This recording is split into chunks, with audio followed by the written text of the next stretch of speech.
আগের দিন বিকেলে আমি আর ইপসিতা দুজনে বেরিয়েছিলাম একটু আড্ডা দেওয়ার জন্য। সেজন্য যথারীতি আমরা গিয়েছিলাম আমাদের ইন্ডিয়ান কফি হাউস, আমাদের ডায়মন্ডেরই, এটা কলকাতারই একটা ব্রাঞ্চ।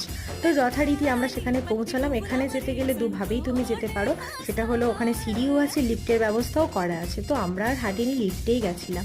তো এইটা হলো মেন গেট। মেন গেটে ঢুকে রাইট সাইডটা হলো নন এসি জায়গা আর লেফট সাইডটা হলো এসির প্লেস। তো আমরা যথারীতি সেখানেই বসেছিলাম। তো অল ডেকোরেশন খুবই সুন্দর, খুব গোছানো গাছানো, খুবই ভালো লেগেছে। আড্ডা মারার জন্য পারফেক্ট জায়গা।